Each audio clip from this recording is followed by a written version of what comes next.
Thank you, Wendell. Thank you, Danny and Raina. Pastor Greg is off spending some time this weekend with family, and so we decided to give the band an opportunity to just have a quieter weekend with less responsibility, and so we occasionally lean on Danny and Raina to come and lead worship for us, and it's always a privilege to have them with us. And I believe they'll be back sometime in July as well, too. There's a book called Sacred Marriage. Some of you might have read it. It's by an author named Gary Thomas and talks about all different aspects of marriage, and we are in the middle of a marriage series. In a chapter on love, he tells the story of a man named John Barger, a doctor who at one point in the late 80s was invited to a men's group to talk about how God had changed his marriage. He just went to the group. It was a smaller group. He had no thoughts of it being a talk that was particularly memorable, but after he was finished with his talk, a number of the men asked if they could have, well, back at that time, photocopies of his notes that they would like to share with some other men and even with their wives. And so he passed out a few copies that he had, and to his stunned surprise, over the next several months, news agencies began contacting him, and he discovered that this was spreading like wildfire all over the country. And so I wanted to share a little bit of his talk. His talk would have taken the entire sermon, so I won't do that. But it is an interesting look at how God changed the way he loved. He said, "Early in my marriage, I swaggered for many years, ruling my wife Susan and my 7 children with an iron hand while citing Scripture as justification for my privileges and authority. After all, Scripture explicitly commands wives to obey their husbands.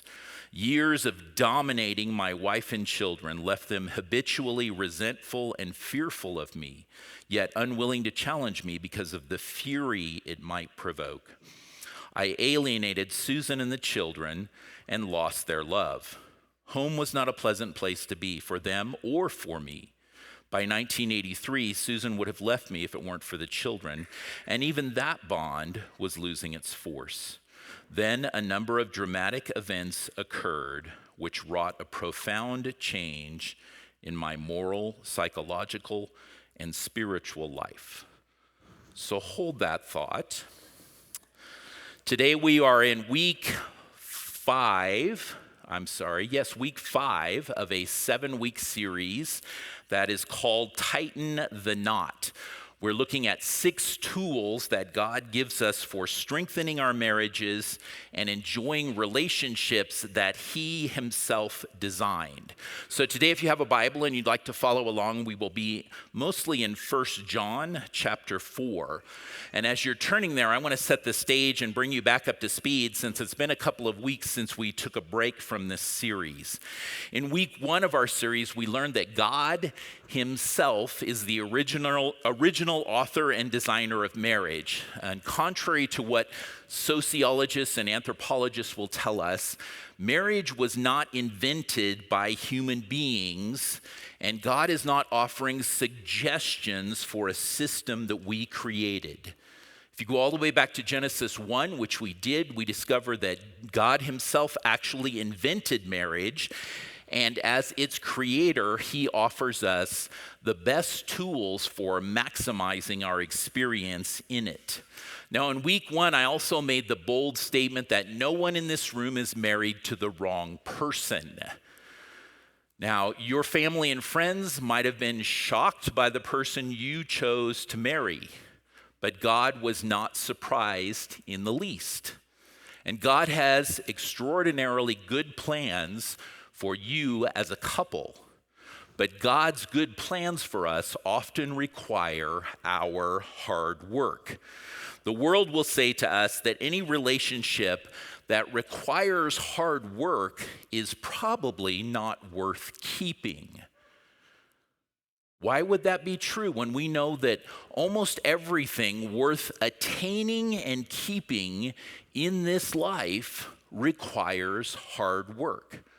And yet our culture tells us that marriage should be different.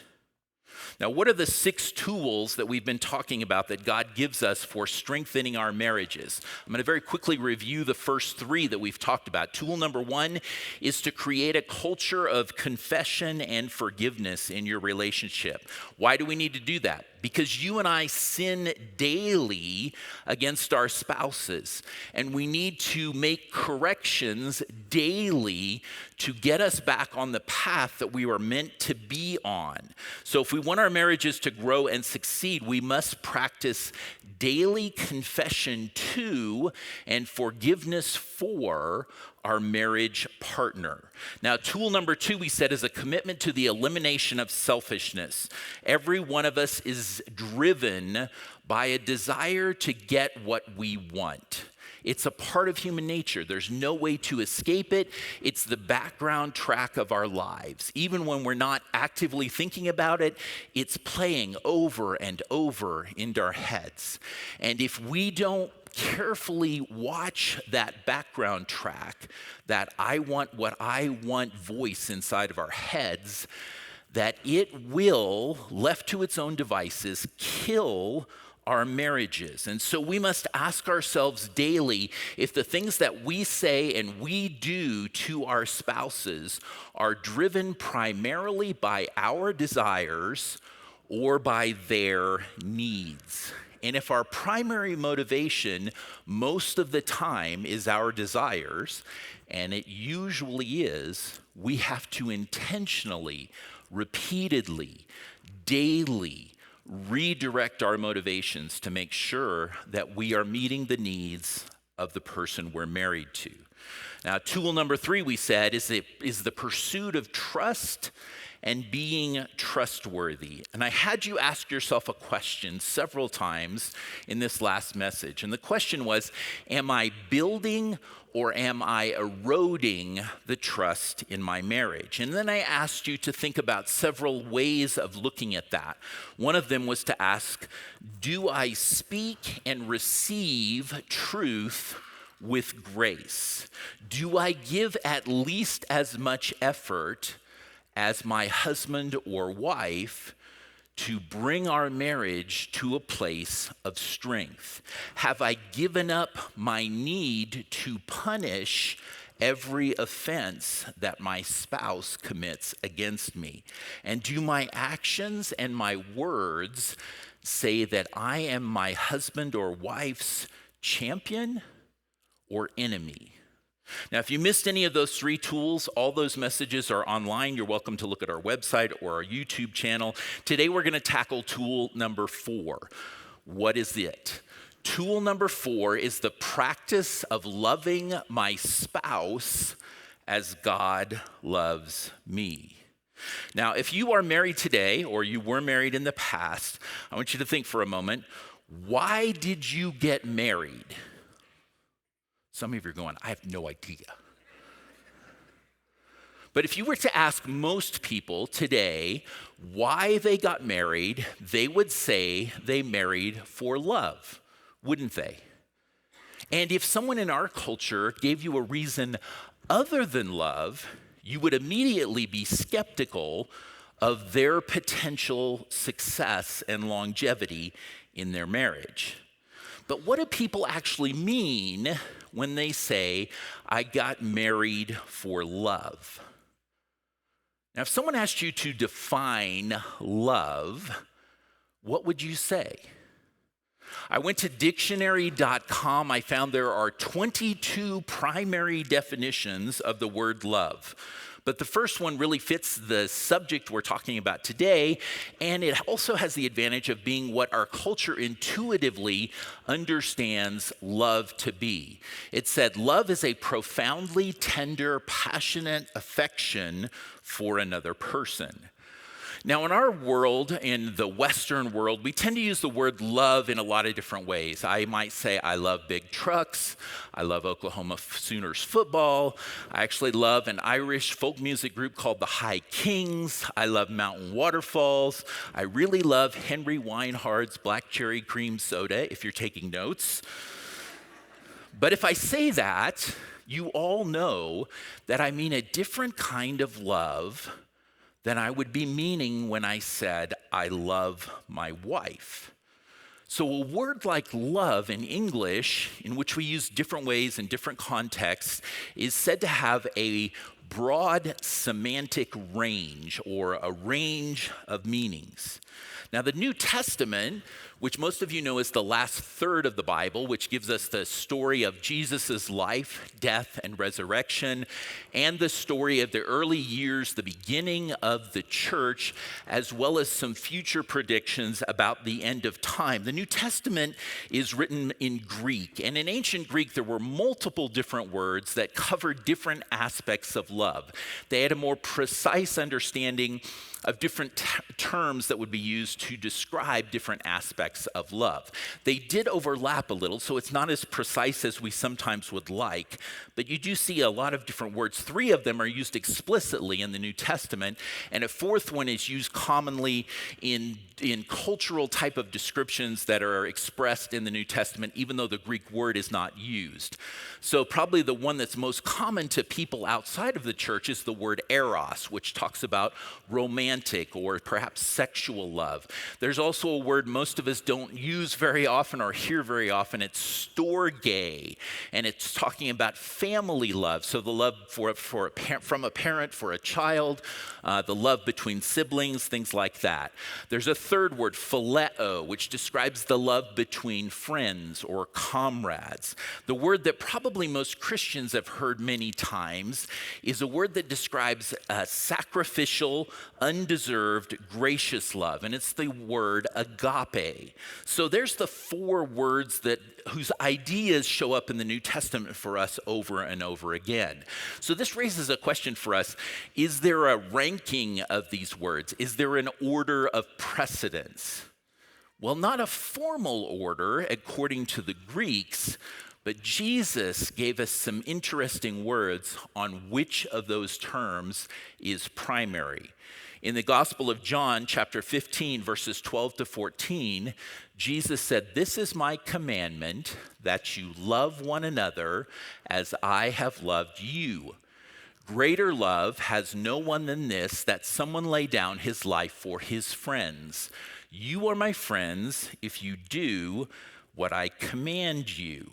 And the word that is used in that particular passage several times for love is the word agape. Jesus actually says, greater love, greater agape has no one than this, than someone lay down his life for his friends.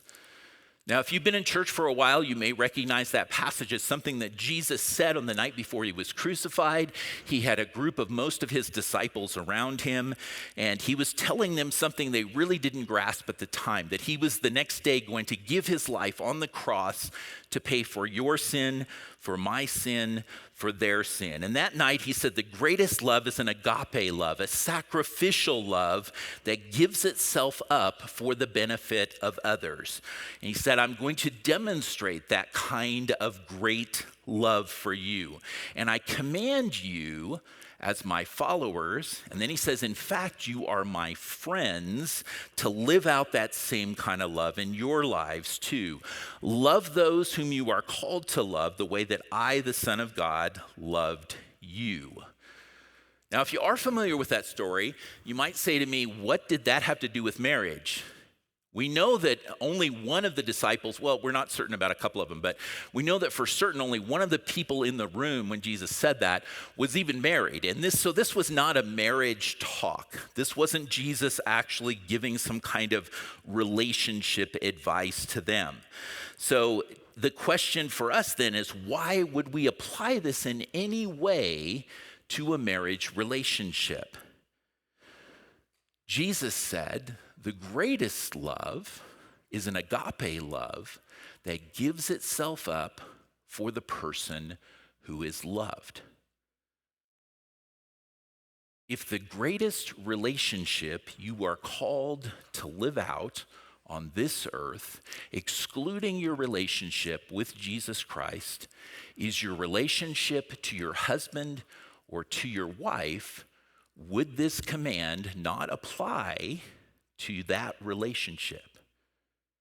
We should actually be listening to this and recognizing that this applies not just to strangers, not to friends, not to comrades, not even just to family. It applies to the closest relationships that we are called to engage in. So that would include, by definition, our marriage. So when we hear Jesus say, greater love, greater agape has no one than this, than someone lay down his life for his friends, we ought to be thinking in the back of our minds, do I love my spouse as much or more than anyone or anything else? And second, is my love for my spouse the agape or sacrificial kind of love?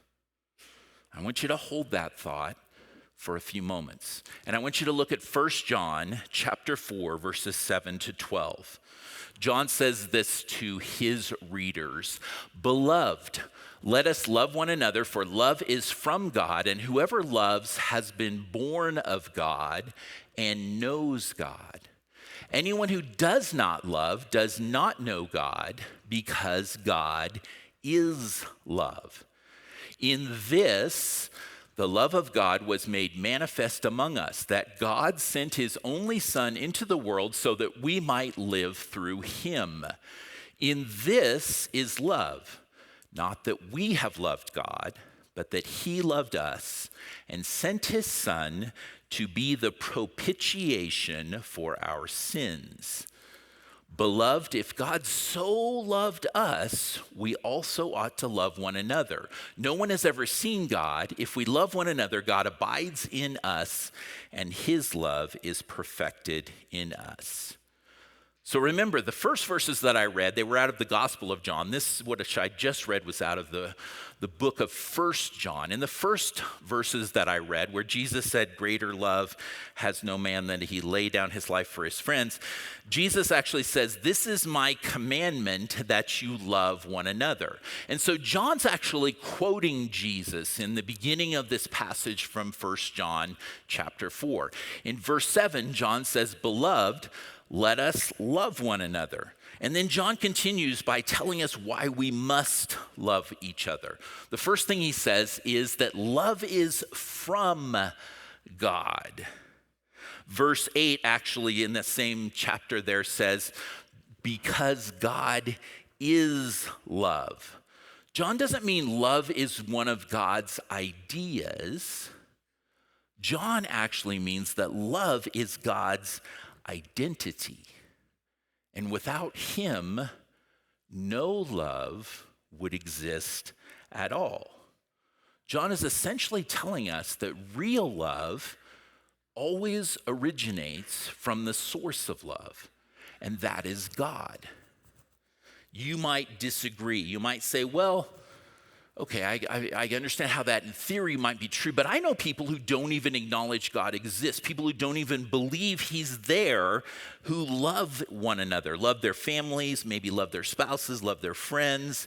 But what you and I mean by love when we say that is not the same thing that John means when he's using the word love. Yes, most human beings are in fact capable of showing what dictionary.com has described as a profoundly tender, passionate affection for another person. But that's not the definition of agape love. Agape love is not affection. Now, it may produce affection, it should produce affection, but it's not defined as affection itself. So what actually is the definition of agape love? What does it look like that makes it different from other kinds of love? Well, look one more time at verses 9 and 10. John tells us this: "In this the love of God was made manifest among us, that God sent his only Son into the world so that we might live through him. In this," what he just said in verse 9, "is love. Not that we have loved God, but that he loved us and sent his son to be the propitiation for our sin. John says this is the heart of the definition of what agape love is. It is the greater love Jesus meant when he was talking to his disciples on the night before he died on the cross. It, in one tiny word, describes the fact that God sent his only son to give his life to pay for our sin, to be the propitiation, to pay the debt that our sin incurred.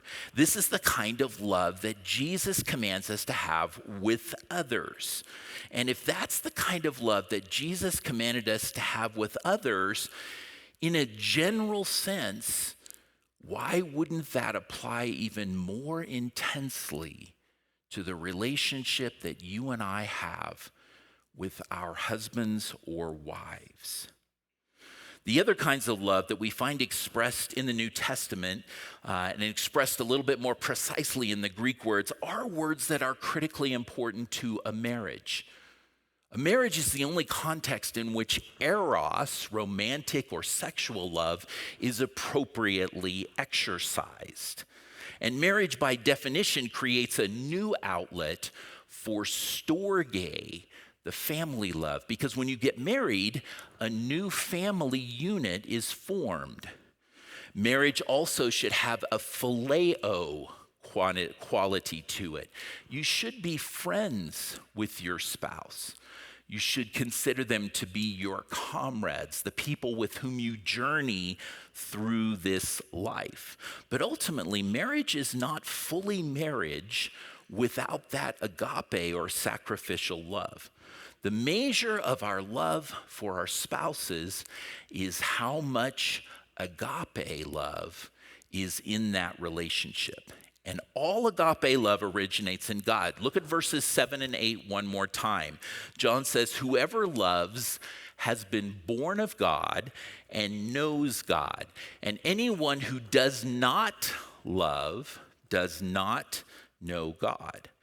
John says if we demonstrate agape love, that is external evidence that we are saved, that we've entered into a relationship with Jesus Christ, whereby we are trusting what he did on the cross to pay for our sin.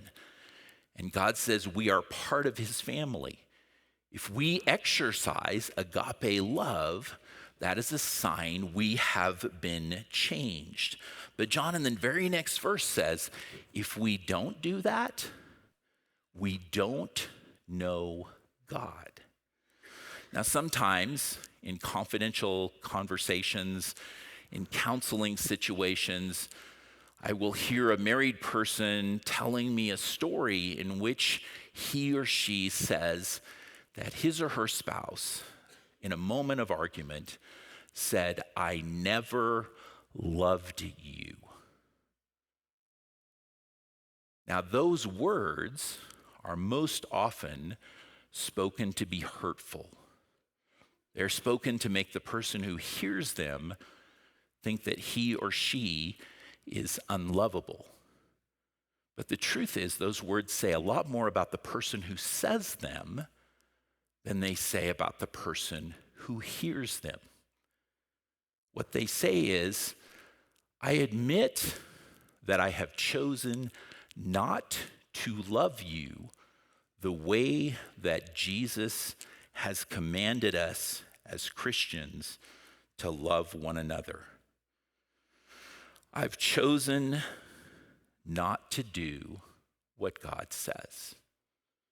And John says, anyone who does not love, that especially qualifies in your marriage relationship, does not know God.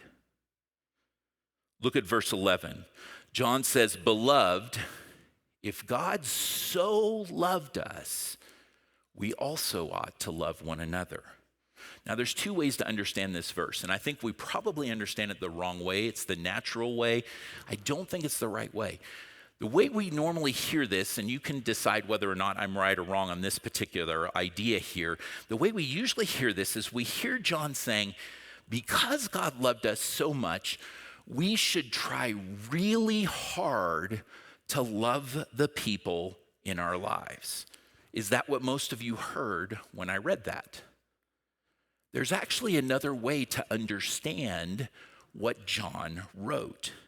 John could be saying, if God loved us so much, he would actually send his son to die for us so that we could be born of him and saved by him and know him.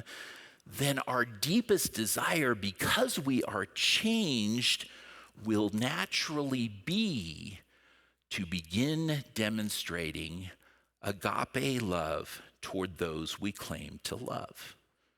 Rather than it being a forceful exercise we have to struggle to do, John, who writes in encouraging terms here, is saying if you are saved, it should begin to well up inside of you to love people with this sacrificial kind of love.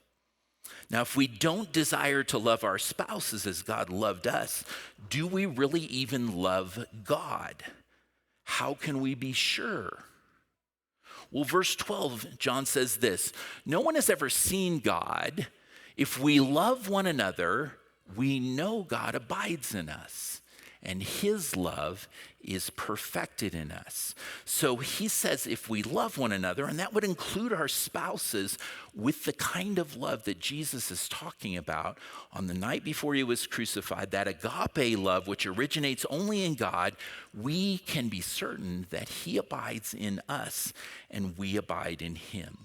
So for us, we're practical people. We want to know some tools, some measurements by which we can try to determine whether or not we are exercising agape love, right? And we want handles that we can carry things out of here with. So I'm going to give you a few before we go here. How do we know we're living out agape love? Agape love actually has 4 always consistent characteristics which will surface more often than not if you have that kind of love for another person. First, it's a willing, self-sacrificing love. In the Gospel of John, chapter 10, verse 18, some Pharisees cornered Jesus, and they were talking to him about a variety of things, knowing that they were already plotting his death. And Jesus works it into the conversation, who will actually cause his death when the time comes. Jesus says, no one takes it, my life, from me, but I lay it down of my own accord. I have authority to lay it down, and I have authority to take it up again. Jesus says, when the time comes, I know what you guys are up to. When the time comes, you will not be taking my life from me. I will be laying it down willingly. I will sacrifice my own desires to meet the needs of those whom God has called me to love. And so the question for us in applying that in a marriage context is this question. Does my spouse see me choose to put my own desires behind or after his or hers? Now, as a guy, I know how I tend to answer this one, and maybe some of you guys will relate to this as well. We say things like this. We say, well, every day I go to work and I bring home the paycheck, and so I'm sacrificing every day for my wife, and she should recognize that. She should know I'd rather be home playing video games and working on my truck, and all those kinds of things sort of run through our mind when we hear something like this. And so we think to ourselves, of course I'm sacrificing. Look at the sweat. Look at the tired bags under my eyes. Of course I qualify. But that's not exactly what I mean when I'm asking that question of you. I'm actually asking more in the context of when you are relating directly to your spouse, who I'm not looking at right now because I know that I'm not living up to what I'm about to tell you. So ask yourself, when I'm home, do I intentionally engage in conversation with my wife? Do I help with the kids and with the chores? Do I show her affection without an agenda for later in the evening? Do I learn what is on her heart despite my desire to be left to do what I want for the rest of the evening? And ladies, perhaps a flip side set of questions for you, especially if you're like a stay-at-home mom. Maybe your desire is for your husband to come home and give you a break so that you can get the things done that you haven't been able to get done all day, and you're wishing that he would take over. So do you give him time to transition from work brain to home brain? Do you let him know that home is still a safe place no matter whether or not he had a terrible day or an extraordinarily good day? Now, I'm totally stereotyping the roles here. I realize that some households, the wife is the primary breadwinner, and so just reverse the questions there, apply them differently. But think about your own setting. Think to yourself, how is it that my spouse views what I do with my time? Does he or she see me putting my desires first, or her or his desires? Agape love calls us to lay down our lives in concrete, not theoretical, abstract ways. Now, the second consistent characteristic of agape love is a passion for the good of another person, the person that you love. In the Gospel of John, chapter 10, verse 10, Jesus says, "The thief comes only to steal and kill and destroy. I came that they may have life and have it abundantly." Agape love, when it's in its full capacity, is always seeking to assure that your spouse is experiencing abundant life to the extent which you as a human being can offer. Now, we know that obviously the abundant life that Jesus spoke of in this particular passage is orders of magnitude above what we are possibly capable of offering to our spouse. But we participate in helping Jesus to fill out that abundant life by seeking the best for our spouse. Ask yourselves, does my spouse see me choose to pursue goals that bless him or her? Now, as a guy, I want to just pick on the guys here, and I want to say, gentlemen, what blesses us may not be what blesses our wives. I would love to have 10 acres in the mountains with an off-grid cabin, my own private firing range, and a Jeep with 35-inch Rockzilla tires on it, but that would not bless my wife.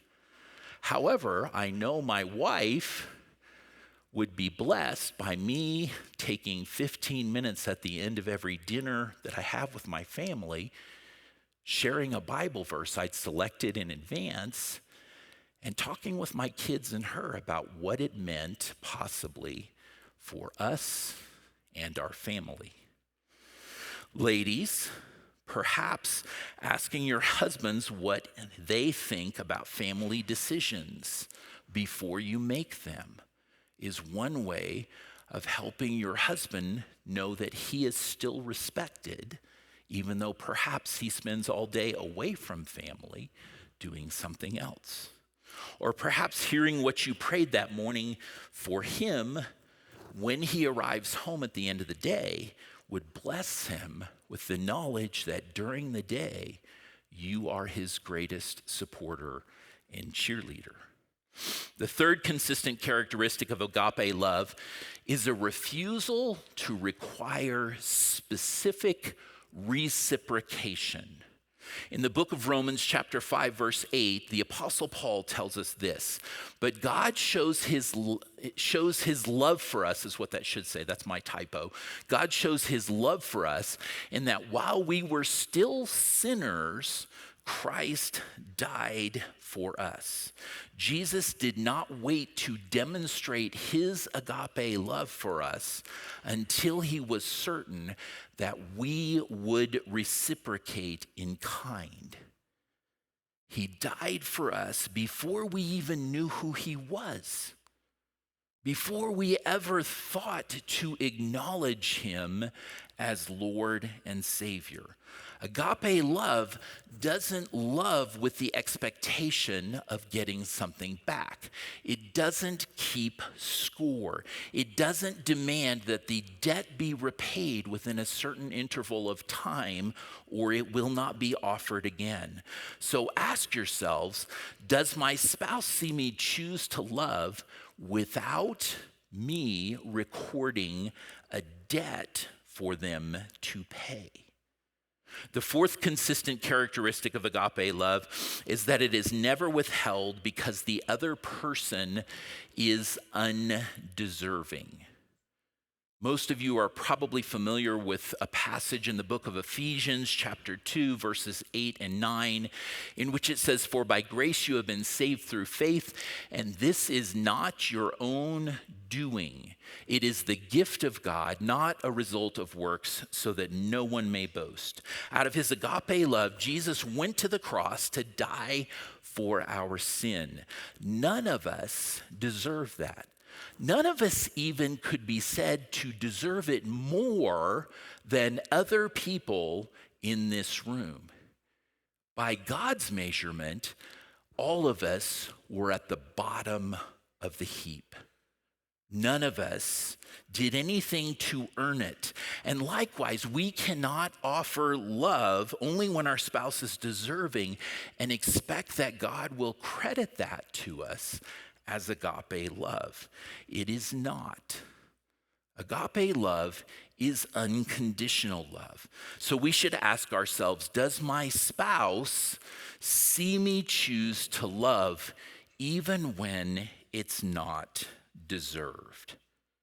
Now, when I share challenges like this, which are incredibly hard to even, well, first of all, to remember, but even harder to apply once we get home and we get back in the environment that we're used to being in, and the normal interactions that we have with our spouse begin to occur, and the habits that we have just surface automatically and steer us down the roads that we've been down so many times that we can't remember what it was like when we didn't travel down those ruts. When we hear something like this, it's very logical, or maybe tempting would be the right word for us to say, there's no way I'm going to be able to do this. And so there's not really any purpose in me even trying. But here's the truth. The background force, the driving motivation for agape love has to be you and I acknowledging ourselves that we can't do this. We have to admit to ourselves that our spouses and our God are people we cannot love of our own volition. We can only do that in the agape way if the Holy Spirit is inside of us, empowering us and enabling us to offer this kind of sacrificial love. What is the first step for us to do every morning when we get up? The first step is not to psych ourselves up and think, this is an agape day. I'm going to accomplish it today. Don't put it in your phone's to-do list. When you wake up, say to God, I can't do this, but I know you can. And I want you to do it in and through me. Dr. John Barger, when he was asked to talk, began first by talking about his relationship with his wife early on, and how he was dominating, how he was unkind, how he was cruel, how he was enraged so often that his wife and his kids were afraid to ever call him out or challenge him on the way that he lived. But he said, then a number of dramatic events occurred which wrought a profound change in my moral, psychological, and spiritual life. At 2 a.m, in a stark, bright hospital delivery room, I held in my left hand my tiny, lifeless son and stared in disbelief at his death. I had the power to make my family's lives worse by raging against my baby's death and my wife's lack of love, or to make their lives better by learning to love them properly. At that moment, I realized I had to choose. And it was a clear choice, presented in an instant as I stared at my tiny, stillborn infant cradled in my hand. In that critical instant, with God's grace, I chose the arduous, undramatic, discouraging path of trying to love. I don't have time to tell you of all the afflictions we endured in the next 4 years. Sick kids, my mother's sudden death, my losing my job as a teacher, 3 more miscarriages, and finally a secret sorrow that pierced both of us to the very core of our beings.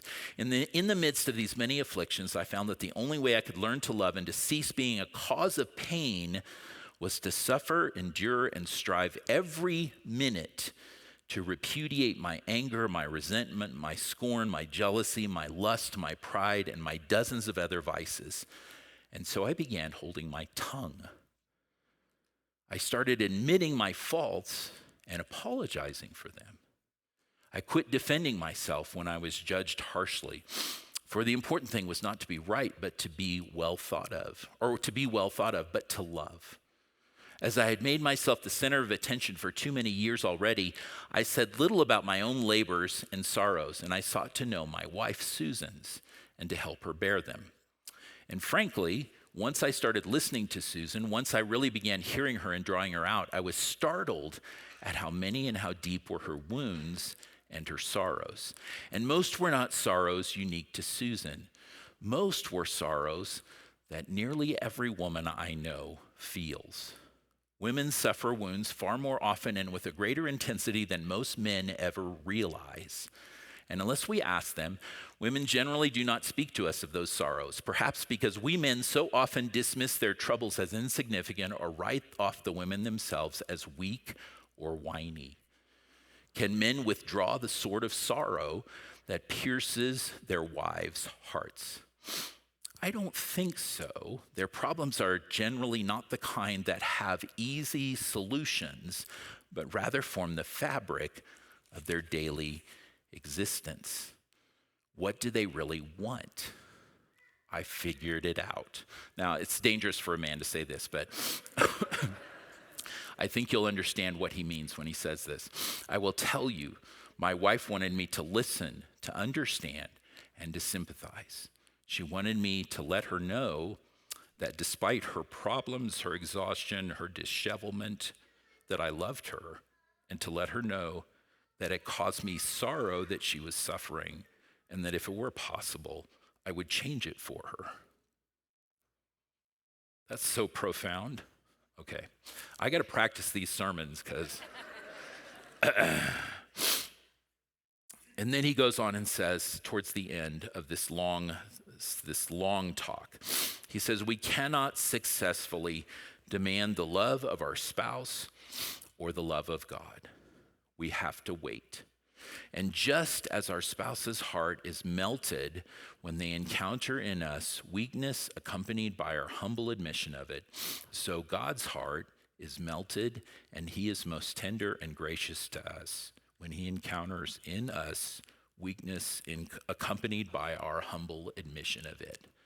The heart of agape love is to recognize that the person that you are married to has the same deep-seated needs for your affection and God's affection, for healing that God might choose to provide through you, for encouragement, for support, for the knowledge that they are accepted, even though their deepest faults and most horrible sins are known to you, that you will not reject them. This is the heart of what God does toward us. And this is the heart of the love that God calls us to extend to our spouses.